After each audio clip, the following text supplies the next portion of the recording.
gobierno brilla por su ausencia. Y ante este caos, ¿quién podrá defender la vida, la propiedad y la libertad? Los valientes y capaces son los héroes de la libertad. Héroes sin antifaz, héroes que dan la cara y el nombre todos los días en la batalla de las ideas.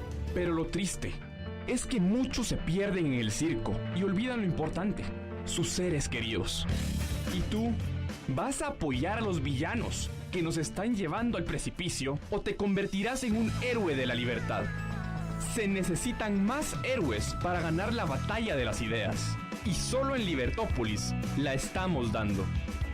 Únete a Libertópolis. #LiberHéroe. Libertópolis. Libertópolis presenta a María Dolores Arias. En Contravía por la tarde.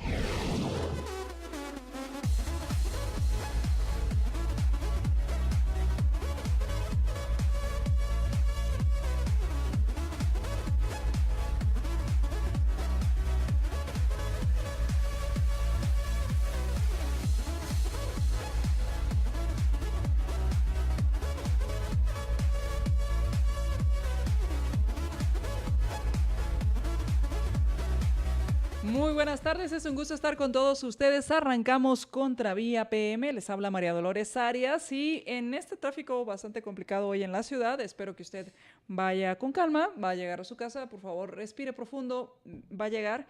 Y por otro lado, pues bueno, vayamos respetando y también vayámonos respetando a la hora de circular.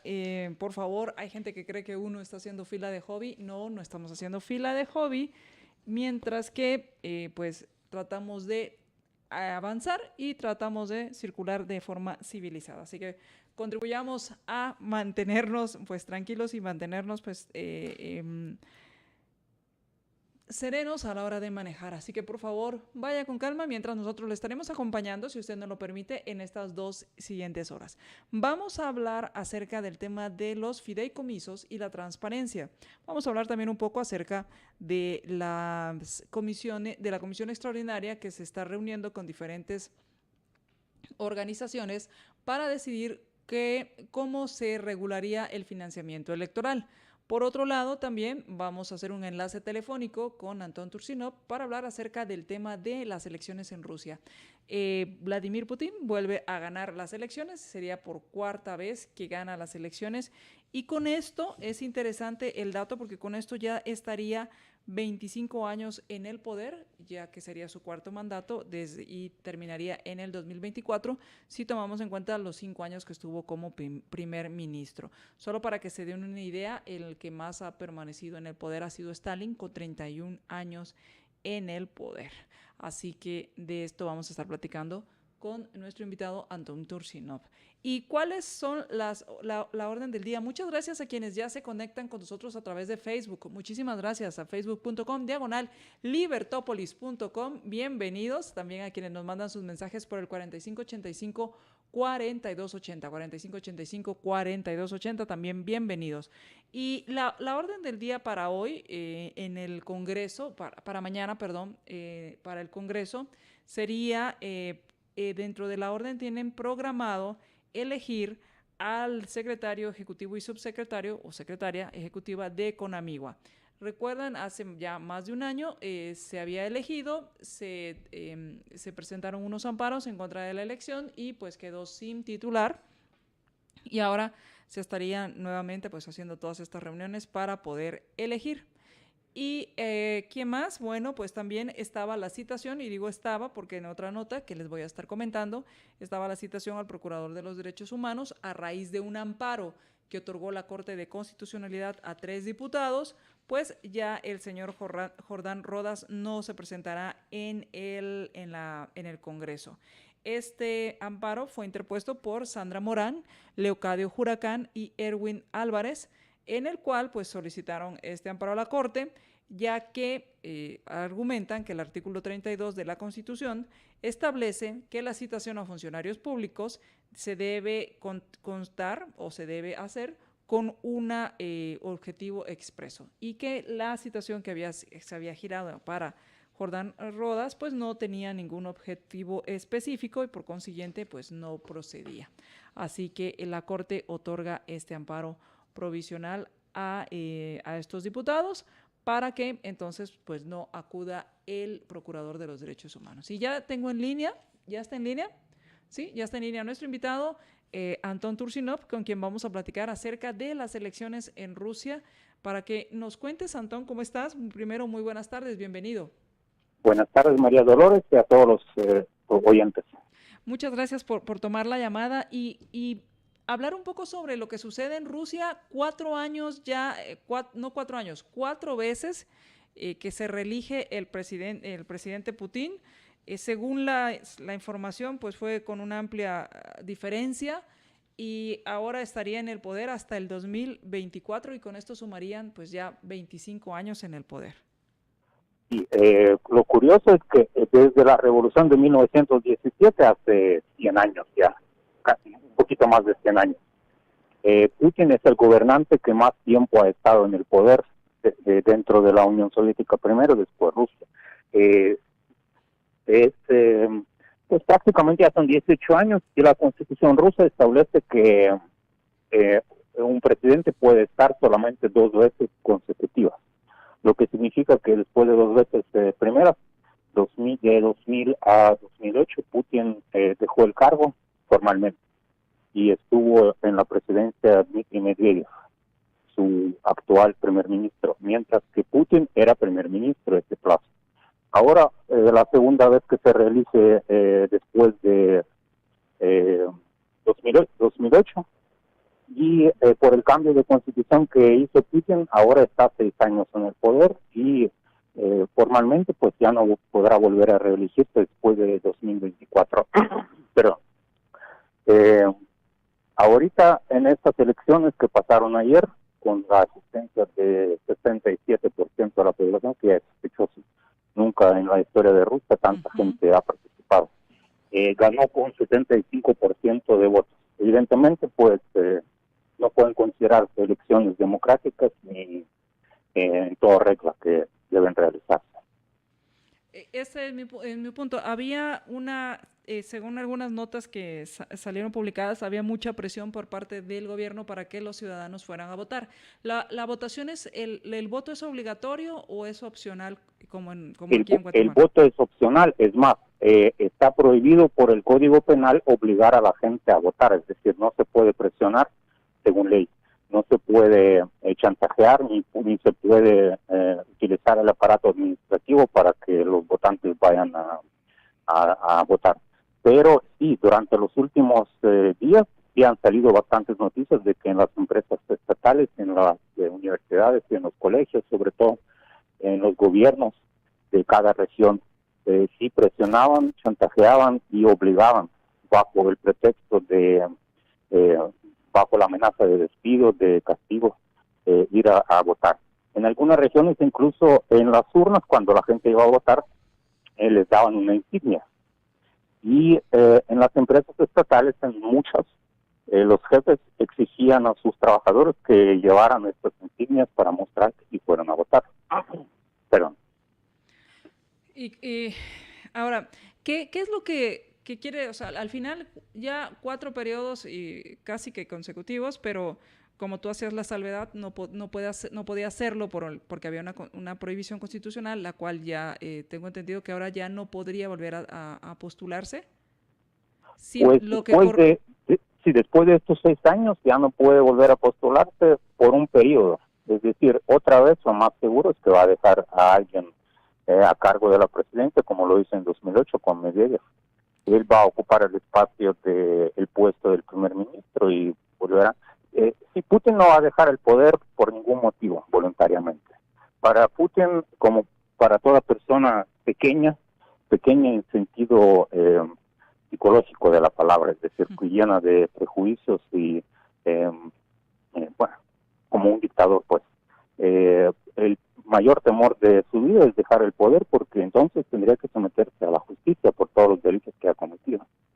Voluntariamente no lo va a hacer. Ahora, se va a morir en el cargo. ¿Cómo están los poderes en Rusia? ¿Están divididos ¿O existe ya una absorción? O sea, el presidente ha absorbido todos estos poderes, hablando del legislativo y hablando del poder judicial. Y en Rusia formalmente, mira, ya hemos hablado mucho de esto, si te acuerdas. Rusia es un país muy chistoso en todos los sentidos. Se llama Federación de Rusia, pero de federación no tiene absolutamente nada.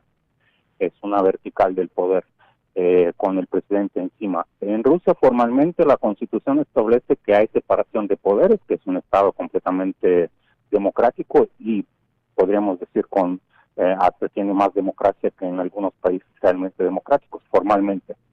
Pero el presidente es jefe de Estado y concentra en sus manos todo el poder. El presidente puede despedir ministros, puede despedir los gobernadores de las provincias, los contrata a los gobernadores, es decir, prácticamente todos los gobernadores, excepto uno que ahora está en prisión, han sido pues aliados de Putin.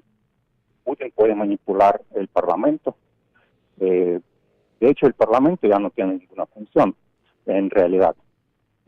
Hace lo que el presidente les diga. Pues es una dictadura. Y las elecciones solamente han servido para, pues, darle la apariencia de que existe la alternancia o la posibilidad de que haya alternancia. Sí, las elecciones son importantes para Putin para legitimarse en el poder, para mostrar tanto a los rusos como al resto del mundo que él ocupa la presidencia de forma legal. Es un presidente completamente legal, pero completamente ilegítimo. Entonces, es necesario para él, sobre todo para el grupo de personas que lo tiene ahí en el poder, los oligarcas a los que él entregó toda la economía rusa, mostrarles que sí, él tiene el apoyo popular. Esa fue la razón prácticamente, solo mostrar al mundo que él tiene apoyo. Ahora, lo que digan las leyes de los demás no le importa. Ahora, ¿qué tanto tiene apoyo de la población en general, Antón, tomando en cuenta que, porque muchas veces más que las libertades, lo que la gente busca es la economía y el corto plazo más que el largo plazo? El apoyo sí lo tiene, como la mayoría de los dictadores han tenido apoyo de la mayoría de la población. Ha utilizado todo el aparato administrativo, todo el aparato de medios de comunicación que prácticamente todos son controlados por el gobierno para manipular a la gente, para mostrar lo que en realidad no hay. Por ejemplo, todo el bienestar. Los medios de comunicación en Rusia muestran el bienestar que los rusos no tienen, pero les hacen creer que sí lo tienen más que en otros países. Toda la retórica de Putin en el poder en los últimos años es esta oposición, nosotros los rusos que somos el ombligo del mundo, versus el occidente malvado, Estados Unidos y todos estos países. ¿Ha regresado ese nacionalismo entonces en los rusos? Sí, en la peor manifestación, por supuesto. Todas las leyes que se han aprobado en los últimos meses, sobre todo, son leyes populistas. Leyes que, por ejemplo, contra la corrupción, hay leyes impresionantes, ni te imaginarás. Y siguen insistiendo en que cuantas más leyes, más orden va a haber, cuando sabemos que es todo lo contrario. Y lo más seguro es que entonces tu idea es que a pesar de que, bueno, ahorita tiene creo que 66 años Putin. Exacto. Y serían 6 años más, estarían 72 años ya para el 2024, entonces estaríamos hablando que seguiría y que casi que hasta que la muerte lo separe del poder. Sí, desgraciadamente, si la Constitución rusa no dice, no tiene límite de edad para un presidente, el máximo de edad. Y desgraciadamente ya la historia de Rusia ha mostrado que estos gobernantes se mueren en su mayoría en el puesto ya de decrépitos. Y estoy más que seguro que Putin sí va a vivir, perdón por la palabra, pero esta gentuza ellos viven a 100 años, 80, 90, y ahí va a estar él toda la vida. Aquí me mandaron un mensaje diciendo que me equivoqué, no es el presidente que más tiempo ha estado, porque primero fue Stalin. Claro, con 31 años. Es Putin, pero ya va por esta línea también, ya le queda poco para llegar. Si termina este mandato, estaría a 6 años, a otro mandato, claro. a otro mandato más por el mismo periodo. Exacto, Ya este año ya cumplió 18 en marzo, cabal. Ujú. Ayer en las elecciones cumplió 18 años en el poder. Son cuatro veces que ha sido presidente y una vez que fue primer ministro, pero tenía más poder que el presidente en aquella época. Pues muchas gracias, Antón. Gracias a ti, María Dolores, y feliz noche a todos. Muchas gracias. Platicábamos con Antón Tursinov respecto a las elecciones en Rusia, en el cual, pues nuevamente Putin es presidente, es la cuarta vez que es reelegido, y tomando en cuenta lo que nos decía Antón cuando fue también primer ministro, para cumplir con la Constitución de no mantenerse en el poder en periodos consecutivos, pero pues obviamente era el primer ministro de facto o de papel, mientras era el presidente de facto. Así que bueno, esto es lo que sucedió en Rusia con las elecciones, y vamos a ir al corte, y cuando regresemos vamos a platicar con nuestro invitado Eddie Kush de Acción Ciudadana, con quien vamos a platicar acerca de los fideicomisos, la transparencia, y vamos a hablar un poco también acerca de del financiamiento de las elecciones. Como les decía, dentro de la orden del día para mañana estaba la citación al procurador Jordán Rodas, la cual pues se queda suspendida, ya que la Corte de Constitucionalidad otorgó un amparo a los diputados Sandra Morán, Leocadio Huracán y Erwin Álvarez, en base a que el artículo 32 de la Constitución establece que los funcionarios deben ser citados bajo un objetivo específico, y debe ser expresamente enunciado cuál es el objeto de esta situación, y esto no se había dado. Esto el pasado 13 de marzo el Pleno había aprobado de una moción privilegiada para que se citara a Jordán Rodas con respecto a la manifestación efectuada el Día de la Mujer. Entonces supongo que deberán nuevamente citarlo con un objetivo específico. Así que, pues por el momento no se presentará Jordán Rodas para mañana, que había sido la citación. Vamos a ir al corte, y cuando regresemos platiquemos acerca de el financiamiento electoral ilícito, pero también hablemos acerca de los fideicomisos y el uso transparente de los recursos. Quiero agradecerles a quienes comparten nuestra transmisión. Muchísimas gracias. Gracias, Walter Fer, por compartir. Siga compartiendo. Regresamos.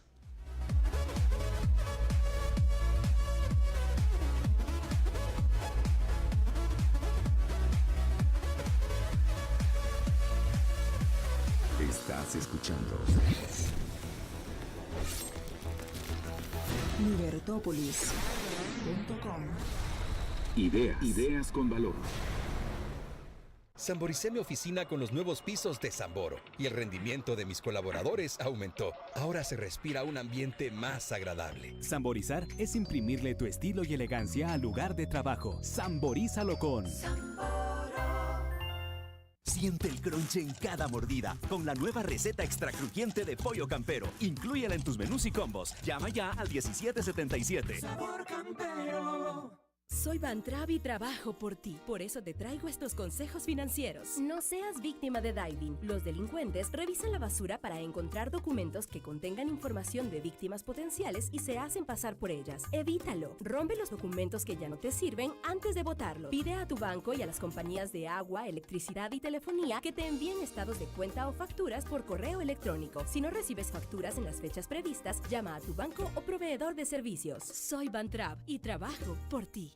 To go, to go, to go, to go, to go, to go, to go, to go. Intelab to go. Llegamos a la puerta de tu oficina o casa con Intelab to go, completamente gratis. Llama al 2328-0000 para hacer tu compra tecnológica. Intelab to go, disponible para zonas 9, 10, 14 y 15. 2328-0000. To go, to go. Intelab. 2328-0000. Síguenos en Twitter. Y entérate de nuestras más recientes noticias. Sigue Libertópolis a través de Twitter. Y deja tus comentarios. @Libertópolis.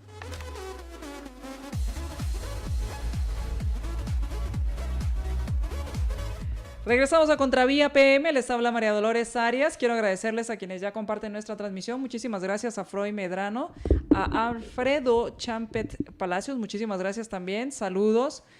Muchas gracias a Warren Orbo también por compartir nuestra transmisión, muchísimas gracias.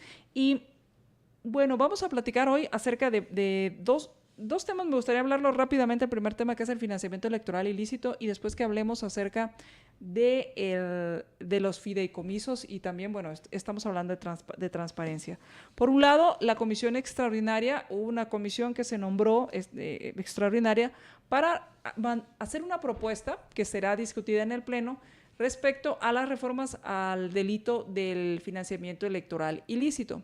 Si ustedes recuerdan, este tema fue una de las reformas que se intentó hacer y que luego dieron marcha atrás. Esto fue por septiembre del año pasado, en el cual lo que hicieron fue declarar culpables a los contadores, no así a los secretarios generales. Hicieron conmutables varios delitos, y dentro de ellos pues estaba el financiamiento electoral ilícito. Ahora pues están teniendo reuniones con diferentes organizaciones para decidir cuál debería ser la propuesta. Dentro de estas reuniones pues haya habido una reunión con el Ministerio Público, hubo otra reunión con la Contraloría General de Cuentas, donde están hablando acerca de establecer penas de hasta 12 años de cárcel para los que hagan financiamiento anónimo, y también para quienes no registren los aportes en estos libros contables.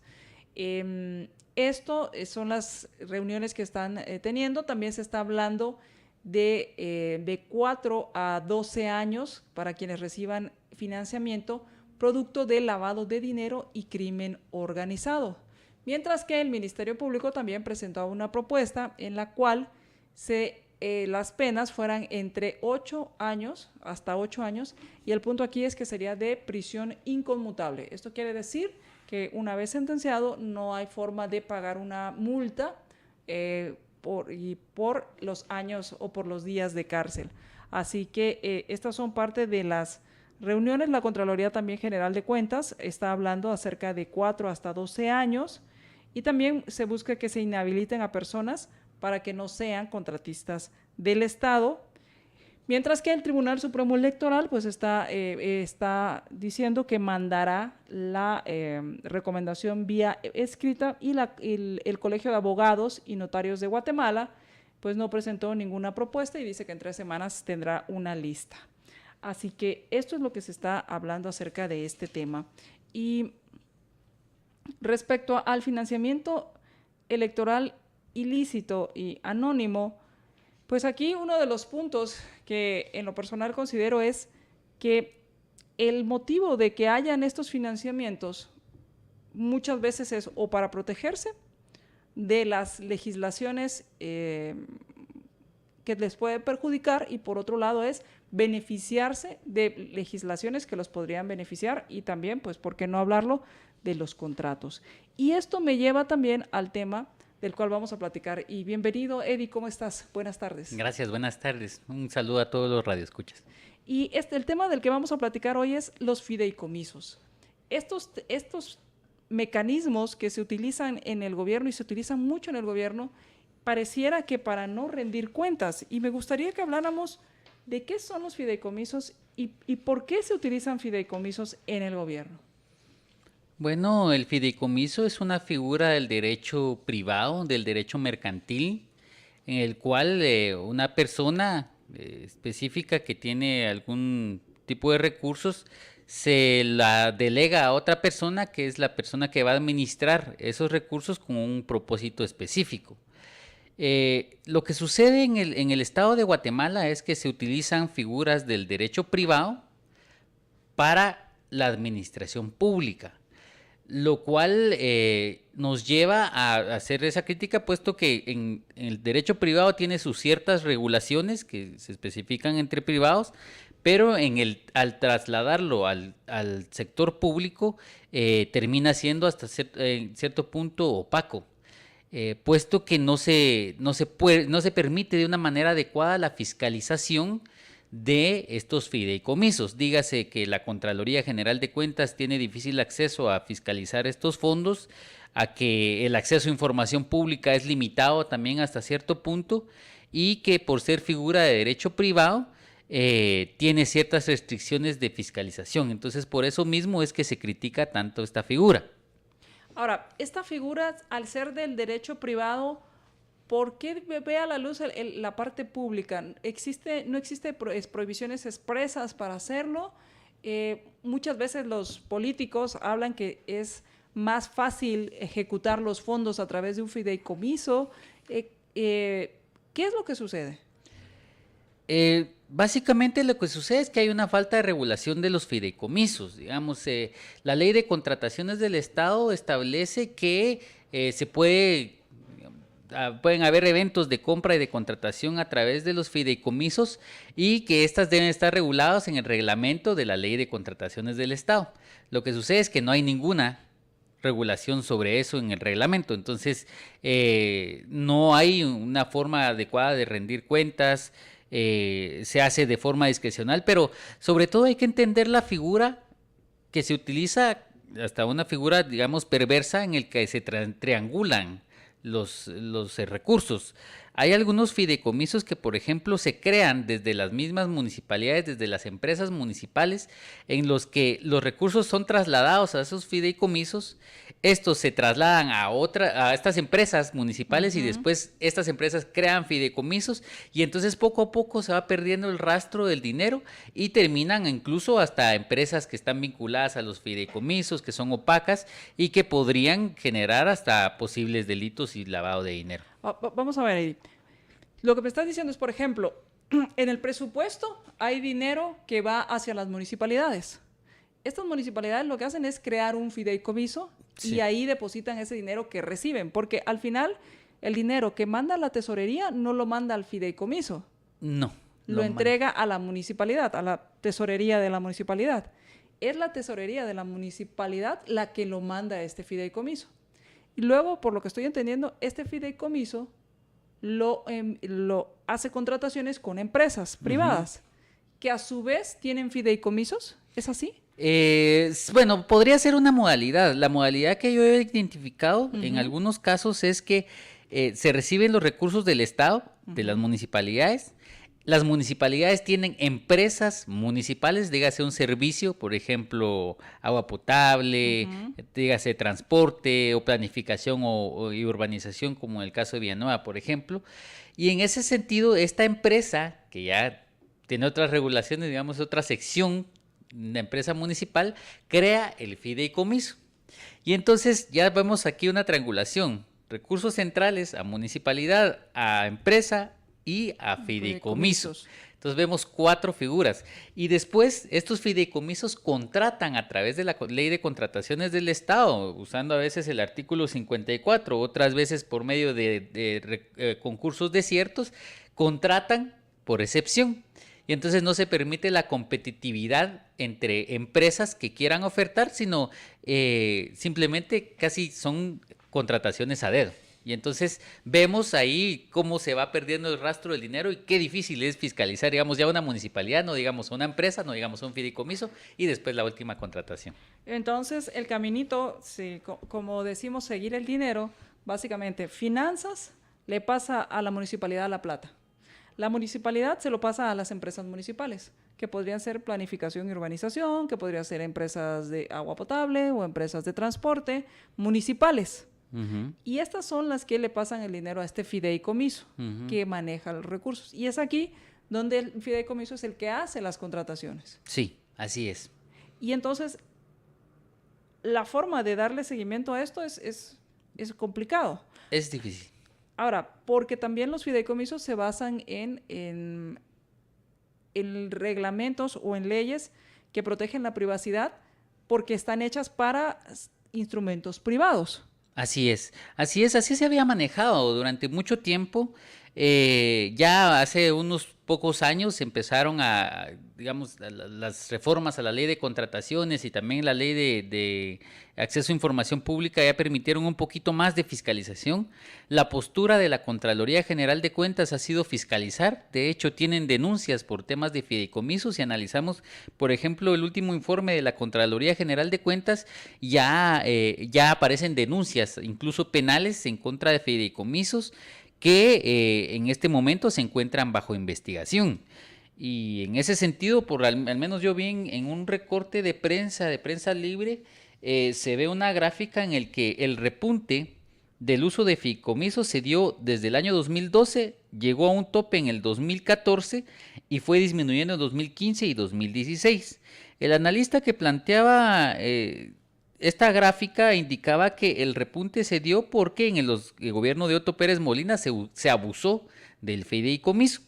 Y después de todo lo que sucedió, digamos, los casos que se develaron por parte del Ministerio Público y CICIG, disminuyó ese uso del fideicomiso en el 2016, pero vemos que ahorita en el 2017 de nuevo repunta. Nuevamente repunta. Y si vemos tu gráfica, esta gráfica en el 2000, ¿qué sería este año? 2016. En el 2016, si bien es cierto baja, no llega a los niveles que había en el 2012 cuando inicia este repunto. Así es. Este repunte. Y sin embargo, al año siguiente casi alcanza el nivel máximo que tenía en 2014. Así es. De hecho, estamos casi en ese punto. Hay fideicomisos que sí lo siguen utilizando ahorita. Lo que puede generar una cuestión muy difícil para el tema de las compras y contrataciones, puesto que son alrededor de 2,000 millones los que se han invertido a través de fideicomisos durante la última década. Entonces, eso implica qué es lo que está pasando con ese dinero, ¿verdad? 2,000 millones de quetzales que se han invertido y que no se ha podido darle una adecuada fiscalización. No hay transparencia. Por ejemplo, si alguien quisiera saber la información, ¿aplica la ley de acceso a la información? Sí, aplica. De hecho, tienen que cumplir con los incisos del artículo 10 de la ley. Lo que sucede es que ese cumplimiento no se da. De hecho, la PDH el año pasado, recuerdo bien, sacó un estudio en el que los fideicomisos y el sector del deporte eran los nichos que no permitían el cumplimiento de la ley de acceso a información pública. Y entonces se les reprochaba eso. Creo que en el tema de deporte, pues en algunas federaciones se empezó a publicar en la página web, pero en el tema de fideicomisos no sé cuánto haya sido el avance desde el informe de PDH. Y esto, además de las municipalidades, ¿quiénes más utilizan fideicomisos? ¿O básicamente está concentrado en municipalidades? Yo creo que está concentrado más en municipalidades, pues puesto que la autonomía municipal lo permite. Entonces, por ejemplo, no vemos dentro del gobierno central el uso de fideicomisos, puesto que tienen sus regulaciones mucho más específicas desde el Ministerio de Finanzas, pero las municipalidades sí abusan de esta figura. Ahora, hace poco, creo que fue la semana pasada, hubo una decisión de parte del Consejo Municipal aquí en la capital de cerrar fideicomisos. ¿Cómo se clausuran estos fideicomisos o cómo se cierran fideicomisos? ¿Se entregan cuentas, se liquidan cuentas o simplemente al cerrarlo desaparece el rastro?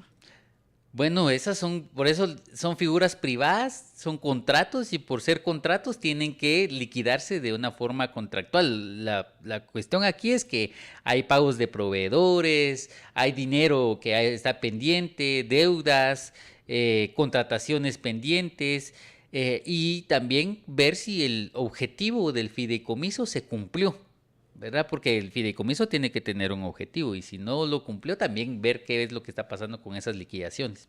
Ahora, estos contratistas, estas personas que son contratadas o estas empresas que son contratadas a través de los fideicomisos, ¿quedan en la base de contratistas del Estado o como son contratadas por un fideicomiso no siguen todo este proceso? A mi criterio son contratistas del Estado. Si reciben desde el recurso público, desde el Ministerio de Finanzas, y llega hasta toda esa línea, esa cadena a contratarse y a pagarse, es un contratista del Estado, pues tiene que respetar la ley de contrataciones del Estado. Debería respetarla. Vamos a ir al corte y cuando regresemos hablemos del tema de cuál es la postura de los alcaldes municipales al respecto. ¿Ha existido algún acercamiento con la Contraloría General de Cuentas para transparentar el uso de recursos o no ha existido este convenio o algún acercamiento para que estas ejecuciones sean más transparentes? Vamos al corte y regresamos.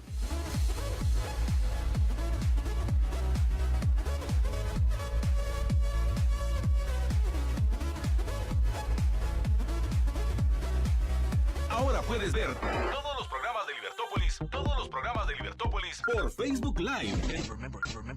Facebook.com/Libertópolis. Transmisiones de Libertópolis por Facebook Live en directo. Disfruta de nuestros programas y dale compartir. Sabemos lo que hiciste el diciembre pasado. ¿Te sirvo otro tamalito, mijo? Son un par de chelas, hombre. Pasemos por unas hamburguesas. ¡Dale, pizza! ¿Necesitas reponerte? Recupérate con GNC. Entérate de nuestras actividades y ofertas. Y visita nuestras tiendas. GNC, todo en vitaminas. El consumo de este producto causa serios daños a la salud. Yo lo que quiero es tomar cerveza Gallo. Todo el verano para gozar. Me dice tómame, completa tómame. Mi cerveza Gallo este verano yo te quiero conmigo. Me dice tómame. Compartamos los mejores momentos del verano. Gallo, la mejor cerveza. El consumo de este producto causa serios daños a la salud. Para cuando necesitas hacer tus pagos en el último momento y todo está cerrado, Internetea. O compartir con los tuyos las fotos de tu sobrina favorita. Internetea. En toda Guate. Internetea a otro nivel contigo. Y comparte tus mejores momentos favoritos súper rápido. Con Internet móvil 4G LTE. Tigo. Ahora. Síguenos en Twitter. @Libertópolis. Y deja tus comentarios. Síguenos en Twitter.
Regresamos a Contravía PM, les habla María Dolores Arias y quiero aprovechar para invitarlos a disfrutar esta temporada de verano en la San Martín.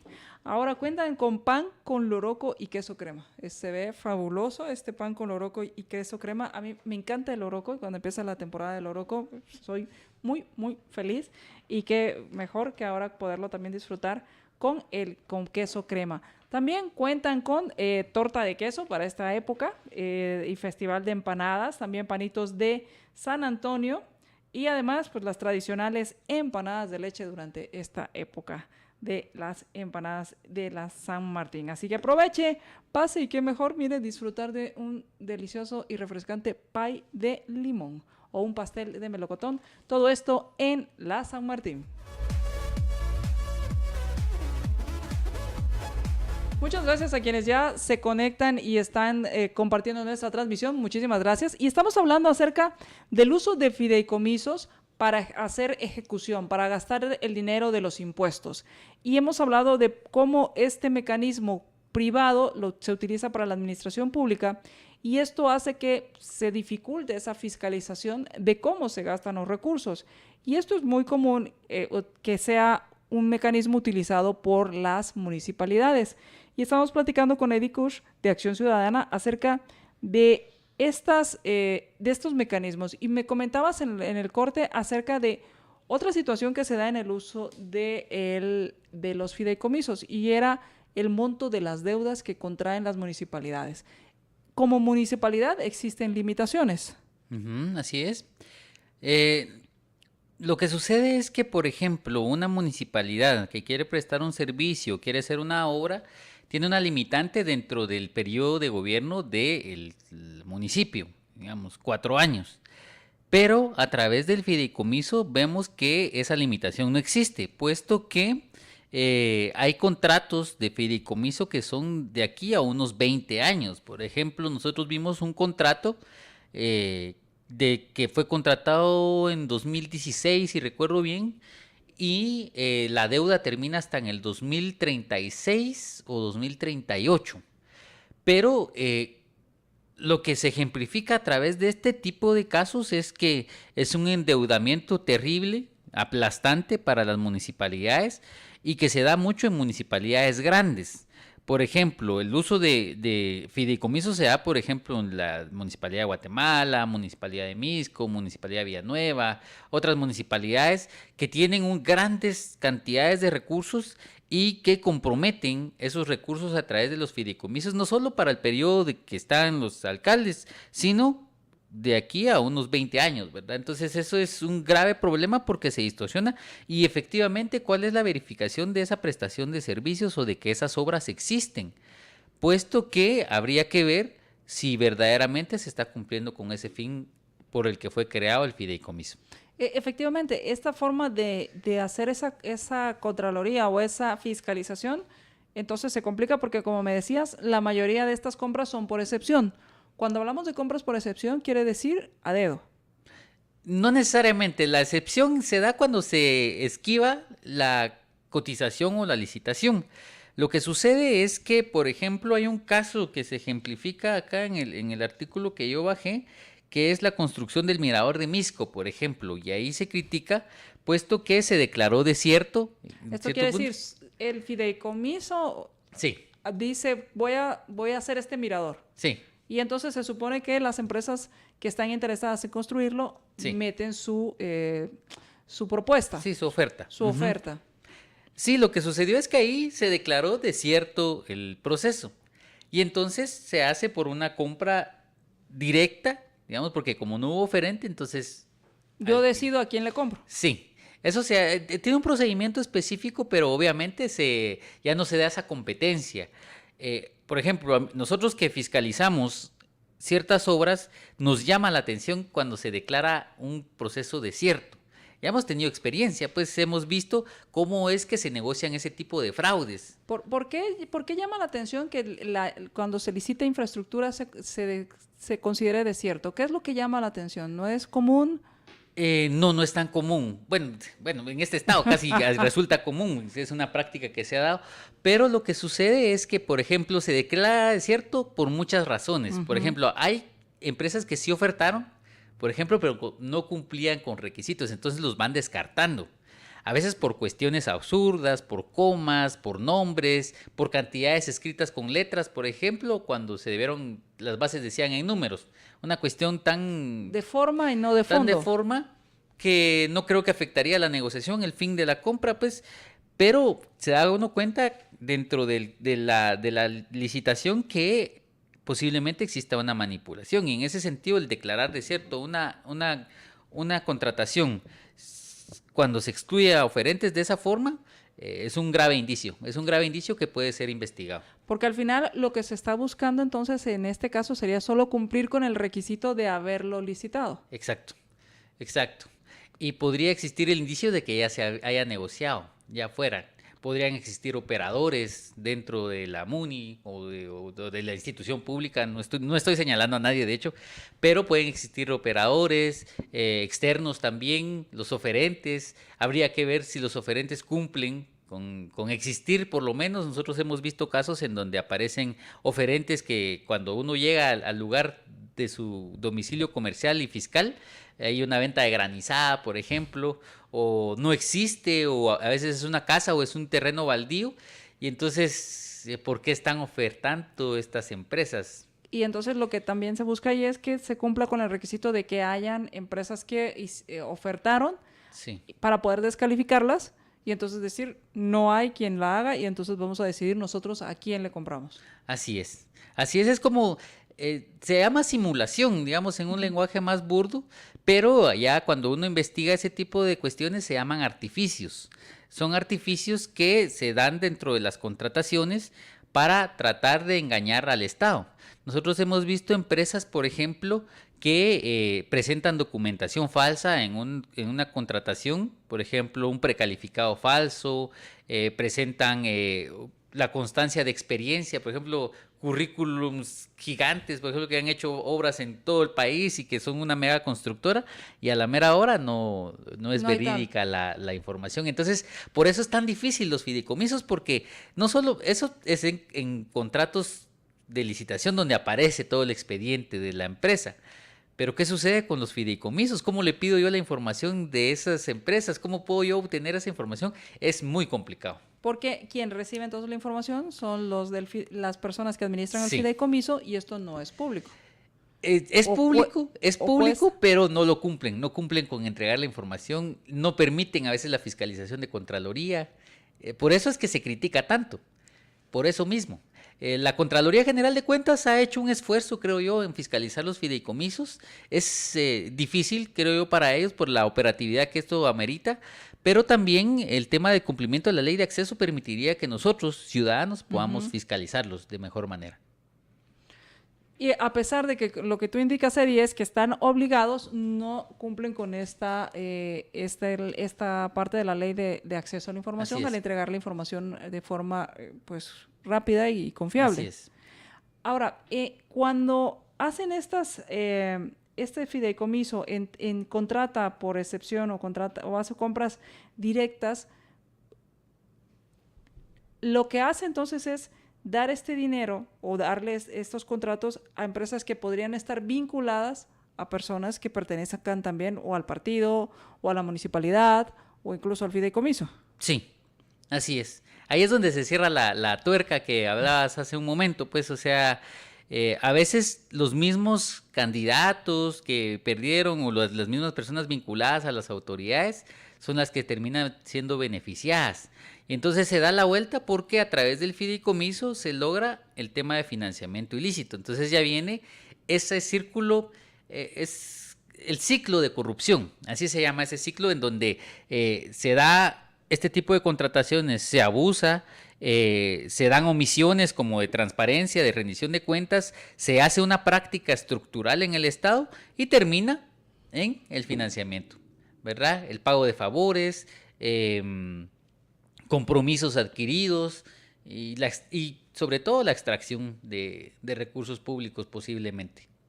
Ahora, ¿qué hay respecto a la excusa que utilizan muchas veces que se utiliza para usar los fideicomisos? La excusa es que de esta forma se puede ejecutar más rápido y hacer más rápido las contrataciones versus si usamos la ley de contrataciones y entonces es por eso que si no la municipalidad quedaría paralizada. ¿Qué hay de esto? Yo creo que eso pasa mucho por la falta de planificación o la mala planificación, podríamos decir, no una planificación inadecuada que se hace todos los años. Porque, por ejemplo, este año, que no hubo una ley de presupuesto, no se aprobó el año pasado, sigue vigente la nueva ley. Entonces ahora es un revoltijo, pues, porque todos andan haciendo las modificaciones, readecuaciones presupuestarias, ya sé que terminaron unas obras, hay que ejecutar otras, hay que cerrar unas, se hace un revoltijo, pero no existe verdaderamente una adecuada planificación en las instituciones públicas, y esto pasa por el desconocimiento. Por ejemplo, las municipalidades grandes tienen su planificación aún de obras gigantes, pero en las pequeñas, por ejemplo, al día a día, pues aparece una necesidad y es la prueba en el consejo, hacemos la reeducación, etcétera. Y lo que sucede es que al utilizar la ley de contrataciones, si no tenés planificado adecuadamente los insumos y lo que vas a utilizar, por poco se pasan unos 4 meses en una contratación, si les va bien. Si no, si hay más obstáculos, no se permite la contratación y entonces se termina perdiendo a veces hasta el financiamiento porque pasan años sin contratar, etcétera, y no se prestan los servicios al final. Entonces ese es el limitante, pero no es excusa para utilizar una figura como la de fideicomiso. Lo adecuado sería planificar adecuadamente. Planificarlo adecuadamente, y al final lo que se hace con el fideicomiso no es precisamente para ser más eficiente, sino es para poder evadir, en la gran mayoría, evadir la fiscalización de la forma en que se usan estos recursos. Podríamos verlo de esa forma. El fideicomiso sí es mucho más ágil, pues, porque es una contratación casi privada, pues es como yo quiero contratar ahorita y ya mañana voy a obtener los servicios, pero no permite la transparencia adecuada. Pero no permite la transparencia adecuada porque las mismas autoridades no abren la información. Así es. No es porque tengan un impedimento para hacerlo, al contrario, deberían abrir la información. Así es, y eso permitiría la fiscalización y ver si efectivamente se están administrando bien los recursos, pues si se contrata un puente, por ejemplo, que ese puente exista, que esa inversión sí se esté haciendo. Y que además tenga un precio razonable. Exacto. Porque esta es el otro detalle. Sí, sobrevaloraciones. Eso también se da como fenómeno. O sea, es el mismo fenómeno en municipalidades, pero en fideicomisos, pero mucho más opaco. Ahora, uno pensaría que tal vez en las municipalidades es más fácil fiscalizar porque los tenemos más cerca y son más cercanos a la comunidad. Sin embargo, estos mecanismos de los fideicomisos lo que hacen es entonces alejarse de la fiscalización de parte del ciudadano. ¿Existe alguna municipalidad que esté buscando transparentar la forma de ejecutar sus recursos? Bueno, yo he visto algunas, creo que vi San Jerónimo, Baja Verapaz, tiene un portal en tema de infraestructura, en donde están, digamos, las obras. No sé si manejan fideicomisos, pero al menos es un avance que va mucho más allá del cumplimiento de la Ley de Acceso a Información Pública. Esta práctica de abrirse hacia la comunidad beneficia, puesto que la gente sabe en qué se está invirtiendo el dinero, le genera confianza a la población y obviamente también hasta el funcionario público que puede ver materializado capital político al ver que sí se están haciendo las obras, que hay fotografías, que la gente puede preguntar fácilmente, contrario a otras municipalidades en donde no puede ver uno nada. Y entonces se da ese mercado ya a la hora de las elecciones, que ya se dan las compras de votos, etcétera. Al final, entonces, por ejemplo, un gobierno electrónico nos ayudaría, y cuando me refiero a gobierno electrónico, es un gobierno que esté alimentando la información en portales, en sistemas electrónicos, de tal forma que fuera fácil de acceder a la información. Esto se podría dar y no hay ninguna limitante. Sí, de hecho la ley contempla el portal electrónico. Hay que recordar que hay dinámicas también en el país y también el internet no llega a todos los lugares. Pero la misma ley de acceso a información pública contempla el hecho de que esté a disposición de las personas. En México, por ejemplo, hay prácticas sobre kioscos informativos en donde la gente en el parque, digamos, va caminando y mira qué es lo que está pasando. Está un librito ahí donde puede uno analizar los incisos, por ejemplo, del artículo 10 de la Ley de Acceso a Información Pública, contrataciones, empleados, contratos, todo eso, y que la gente puede ver. Esas son, digamos, prácticas que se están mejorando en otros países y que podrían incorporarse para la población que no tiene acceso a Internet. Y hablando de esto, que no solo los fideicomisos recordaba en el inicio de esta legislatura, pues que fue casi que un gran acontecimiento cuando Taracena da a conocer la nómina de empleados en el Congreso, cuando esto debería ser una información pública en cuanto a qué puestos hay y cuánto ganan en cada puesto y cuántas personas hay contratadas. Así es, de hecho es una obligación. Que eso es impensable en la municipalidad. Pues yo creo ¿Existe? Yo no sé si existe. Sería de revisar, pero por lo general nosotros hemos visto en los portales que sí, aparentan cumplir con ese artículo. Aparecen los nombres de los empleados, pero muchas veces no aparece el monto de lo que reciben, ni los bonos. O, contrario, aparece solo el nombre del puesto y aparecen los montos, pero no aparecen el nombre de las personas. O simplemente aparecen solo los nombres y los números de teléfono. Entonces se da un cumplimiento a medias, ¿va? Entonces llega PDH, por ejemplo, a hacer su monitoreo y dice, bueno, aparecen nombres, sí, cumplen en un 75%. Pero el cumplimiento de la ley no es de porcentaje, pues la ley se cumple o no se cumple. Si no, hay incumplimiento de deberes, que es un delito. Entonces, ese tipo de prácticas que se dan, por lo menos ya nos salimos un poco, pero es del tema de acceso a información pública, al que también están obligados los fideicomisos. O sea, imaginemos que los fideicomisos suelten la información acerca de qué empleados son los que aparecen en el fideicomiso trabajando. Porque obviamente estos fideicomisos tienen gente contratada, claro, además de los contratos de obra que ejecuten o contrataciones de cualquier tipo de servicios que hagan. Sí, gastos administrativos, comisiones, toda esa información sería bueno conocerla y se puede por la ley de acceso. Habría que hacer el experimento, sería bueno. Sería interesante y estamos hablando que en estos 10 años se han gastado 2,000 millones de quetzales a través de estos mecanismos. Sí, a través de ese mecanismo. De lo cual no tenemos certeza de cómo se ha gastado. Así es. Y sobre todo, cuánto ha regresado a la población, pues, o sea, en servicios, infraestructura, no se sabe. No se sabe a ciencia cierta si esa inversión ha cumplido con ese objetivo, los objetivos por los que fueron creados esos fideicomisos. Ahora, tú mencionabas que en la ley de contrataciones establece que se pueden usar los mecanismos del fideicomiso y que deben aplicarse ciertas reglas. Sin embargo, lo que nos decías es, no existe una reglamentación para este tipo de mecanismos. ¿Qué es lo que se necesita? ¿Tiene que el Congreso hacerlo o quién haría este reglamento?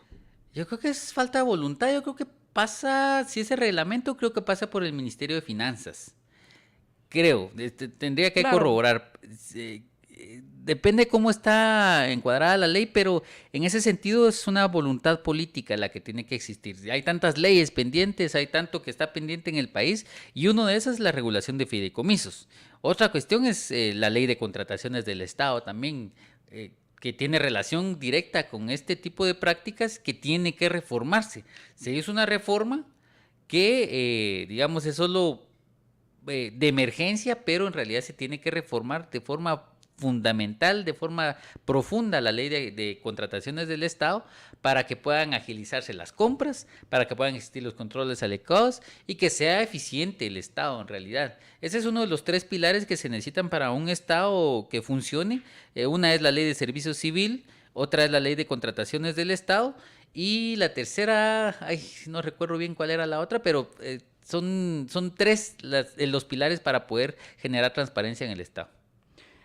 Y obviamente de esto que estamos hablando pues no son pues prioridad para los políticos y pensando en el reglamento, porque al final por último pensaba en la ley del presupuesto o en el presupuesto que se aprueba cada año, ¿se puede eliminar o se puede hacer una prohibición expresa de usar el dinero en fideicomisos? Podría ser, o sea, el soberano es el Congreso y lo podría limitar. Pero quizá puede ser transparentar más. A mi criterio, yo creo que se tendría que eliminar esa práctica de la ley de contrataciones, o sea, que no se permita el uso de fideicomisos. Obviamente van a haber sectores que se van a oponer, los fideicomitentes. Como sucedió en algún momento, que recuerdo que los alcaldes estaban en contra de que se había reducido la cantidad que ellos podían gastar de forma directa. Así es. Y que hablaban que, por ejemplo, que una bomba, o que darle mantenimiento a una bomba de agua, pues con eso se les iba todo el dinero que necesitaban. Y justamente hablábamos también que esto era una falta de planificación, porque al final darle mantenimiento al equipo, pues se podía planificar para hacer una compra de forma siguiendo todos los mecanismos que establecía la ley y no estas compras directas a las que les limitaba porque el monto se había reducido. Sí, así es. Los primeros que van a saltar obviamente van a ser los alcaldes, pues van a estar ahí jalando a gente ahí en el Congreso de la República, en las discusiones, pero es algo que tiene que pensarse desde el Estado y tiene que haber gente técnica que pueda plantear ese tipo de propuestas. Es necesario desde el presupuesto, claro. Hay algunas regulaciones, por ejemplo, que se incluyen en la ley de presupuesto que está vigente ahorita, que limitan ciertos gastos, por ejemplo, ya no permiten algunos contratos que estaban vigentes antes por temas de corrupción. Es por eso que querían empujar el presupuesto, la ley de presupuesto el año pasado, no se logró y entonces siguen las mismas regulaciones de transparencia. Nosotros trabajamos en algunas, en esta ley de presupuesto, y estas son las que ellos quisieran reformar, pero obviamente todo lleva un proceso y ellos tienen que planificar adecuadamente, no tienen que vivir al día las compras y las necesidades de la gente. Pues eso de la bomba de agua, por ejemplo, es algo que se va a dar todo el tiempo, entonces Claro. tiene que estar planificado. Y tiene que haber este mantenimiento también ya planificado e incluso tener algunas compras ya preestablecidas como parte del repuesto, en fin. Muchas gracias, Eddie. Nos quedamos con el tema de la fiscalización y del manejo transparente de los recursos, que al final también la tecnología la podemos utilizar como un aliado para lograr que haya más transparencia y que no hay limitación para el gobierno de abrir y para las municipalidades de abrirse a la fiscalización y mostrar la forma transparente que utilizan el dinero, y por otro lado dejar de utilizar mecanismos que son para el ámbito privado en el gasto público. Así es. Pues muchísimas gracias, Eddie. Mucho gusto, gracias por la invitación. Muchas gracias, que tengan una excelente tarde. Hay que poner atención, al final es nuestro dinero, igual se lo gaste el Ejecutivo o lo gasten las municipalidades, sigue siendo nuestro dinero y cuesta mucho trabajo ganarlo. Que tengan una excelente tarde. Vamos a nuestro siguiente programa en Más Negocios. Libertópolis presentó